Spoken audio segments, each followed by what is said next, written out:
Hello, I'm Carl, and this is Pro Cycles Tech Talk. We're coming to you from our studio here in our world headquarters in Springfield, Oregon. Today we want to talk about upgrading to LED turn signals. Have you ever wondered why some turn signals have so many different extra wires? They should only have 2 wires, and how come some turn signals have these multitude of wires and what they do?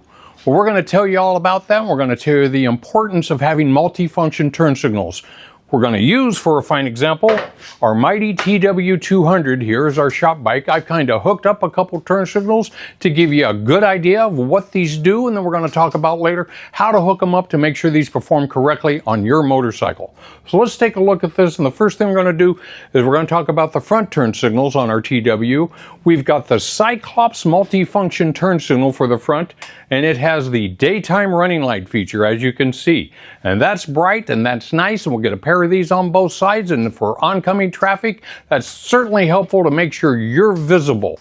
Now, the nice thing about these is, of course, Cyclops turn signals, as you can see, the tough lights as we have them, they're very flexible. So if you're out riding like me and you're going to fall down every now and then, you're not going to be buying a new set of turn signals every weekend. These have a lot of flexibility, and you can see they'll just spring right back into position.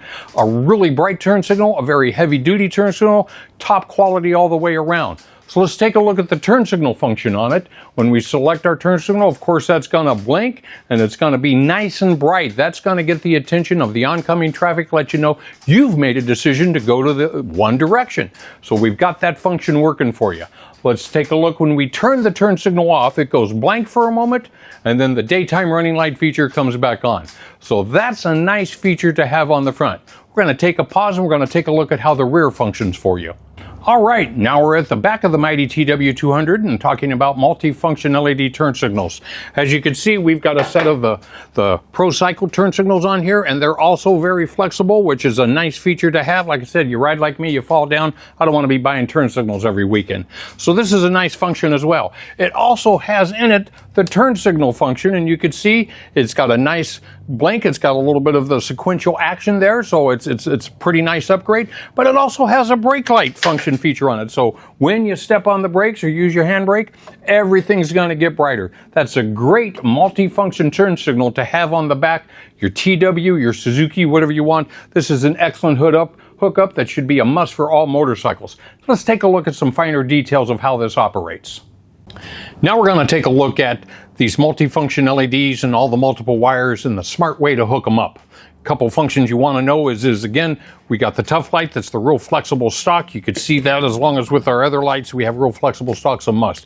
Many of them are going to have multiple wires out the back, as you see right here, and the wiring configuration is pretty straightforward. Pretty much you could guess everybody's going to use black as a ground wire, so we'll just take our quick little jumper and attach it right there, and then we got our other functions going to be our daytime running light. That's going to be white, and you can see it functions right there. Then you connect your power wire for your turn signal onto the red wire in this kit, and it's going to function as the turn signal. So we got everything percolating as we want right there, and that's a real good setup to have, as well as like the multifunction rear turn signal.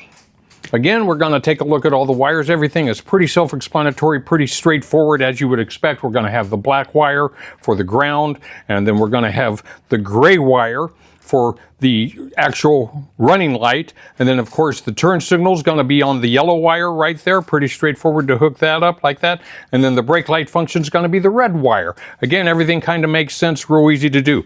Now, when you're hooking these up on Yamahas have turn signals and daylight running lights on the front, but many other motorcycles don't. So when you're upgrading to the turn signals that have the daytime running light, that's an easy wire to splice into to make sure you got that function. Should you have a Suzuki, a Honda, something else, and you want to operate the daytime running light, the easy place to get power is look at your instrument panel, your speedometer light. These are LEDs. They draw very minimal power. Probably body heat operates it, but you could tap into the power splice just right there on your light that's going to operate your speedometer, and that's going to be a good and adequate source to operate the daytime running light feature on your bike.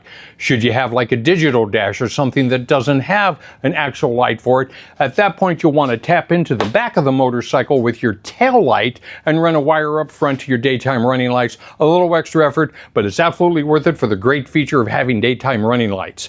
When you're hooking up in the back, of course, it's going to be real straightforward to match up which wire goes to the turn signals. You got left and right to choose from, and then you also have your tail light and your brake light and which wires to decide there.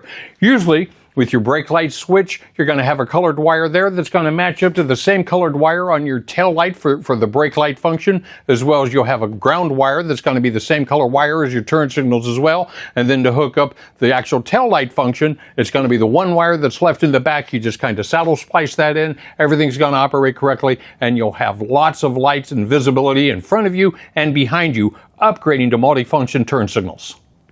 Also, on our TW200, as you can see, we've got a couple of the other accessories mounted onto the front. We've hooked them all up through our TW200 dash, and we've tied in. We've got one auxiliary light here, and the smart way to tie in auxiliary lights is just splice the power into your high beam power, so when you turn on your high beam, you got that additional light on also.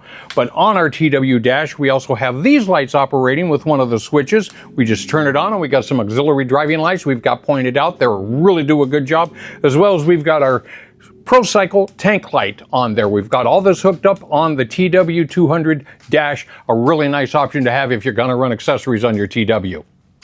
Another detail, when you're installing your LED turn signals, they're plastic housings and they're plastic stocks, and they do a good job, but we don't want to over tighten the nuts. When you put this in the turn signal bracket, you get it down, you give it just a little bit because again, in the plastic housing, as you can see, you over tighten it, it's going to break it off. We don't want you to do that. It doesn't need to be torqued down. It just needs to be snug where it's secure. It's rubber based. It's always going to press against there and create its own tension. You'll be okay with just getting it good. Like I said, get it down there. We give it just like a little extra turn with the wrench. We're good to go right there.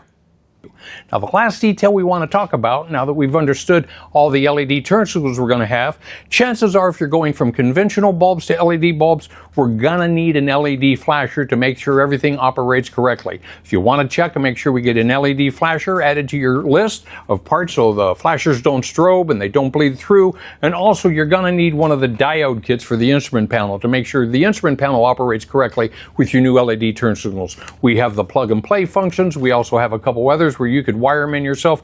Either one's going to be a great choice and going to get this bike operated correctly for you. And thank you, as always, for watching. We're here at ProCycle, and don't forget to subscribe to our newsletter, watch us on Facebook, our YouTube channel, and remember, your adventure begins here.